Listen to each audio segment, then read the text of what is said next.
So this is a Dodge Charger 2015 SE model.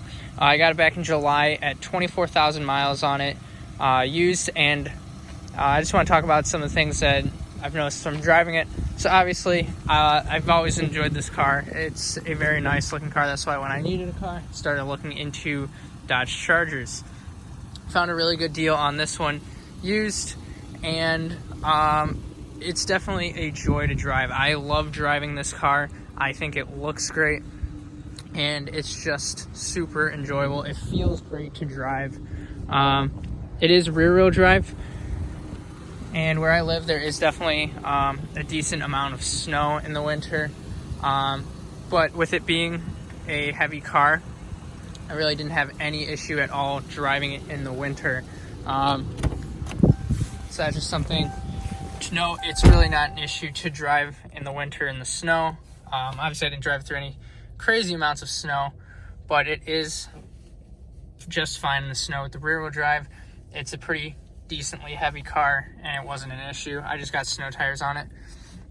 So on the 2015 model, you do have the kind of small touchscreen in the center console here, or on the thing here, and honestly, I don't really have an issue with it. I know the newer models and the upgrades for this model year have one that kind of stretches the whole thing a little nicer. But I do kind of like this because in new cars and when you have the full touchscreen thing, you don't really have that actual button feel, which when you're driving, I think is quite nice to be able to just like know where a button is, hit it, and then you don't have to kind of mess around with looking at the screen. It just kind of allows you to drive a little better, in my opinion.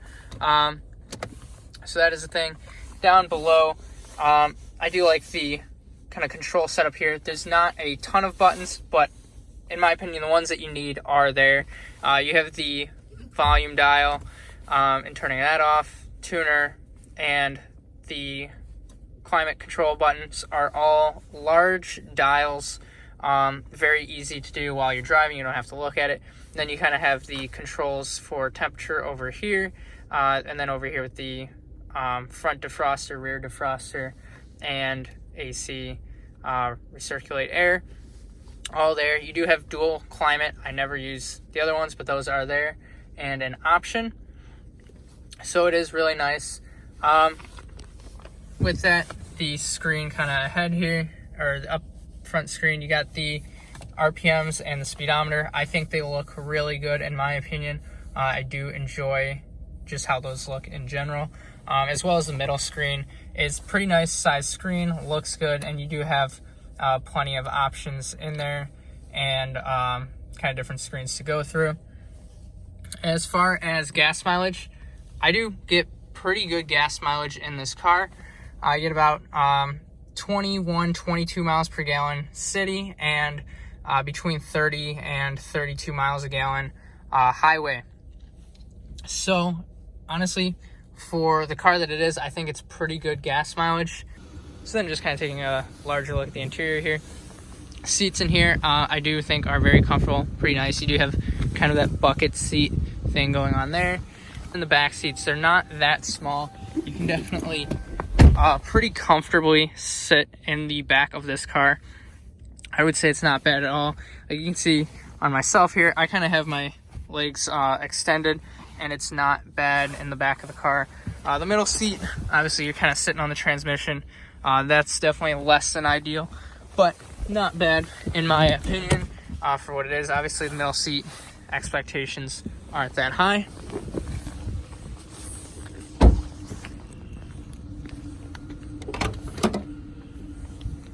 And then just kind of taking a look in the back, the trunk is pretty decently sized.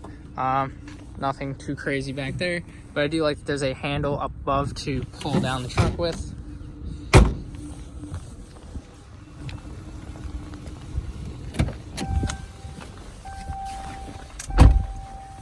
And then as well on the interior, you do have a nice charger thing on the passenger side over there, which I do quite like as well. So overall, I do really enjoy this car. You do have the shifter option to do manual, which I don't really do, but it's nice that that option is there. And I do kind of just like the way that this is structured and looks. And then as far as speed goes, this car isn't really meant to be fast. It's definitely the lowest, or it is the lowest level of model for the Chargers, but it is about 292 horsepower. It's definitely quicker than the average car, but like I said, speed isn't really what it's meant for. It's just really enjoyable to drive. I do really enjoy it. It's like I said, quicker than most cars is the best way I can describe it there. It's just not crazy fast, but it really doesn't need to be. I enjoy it, and if you're looking, I'd say if you're looking into a Charger and you're kind of on the fence about it, I'd say definitely just go for it. It's a very enjoyable car. There's a lot of room on the inside of this car. It doesn't feel like a small car. It doesn't feel like you're sitting on the ground in this car. I highly recommend it.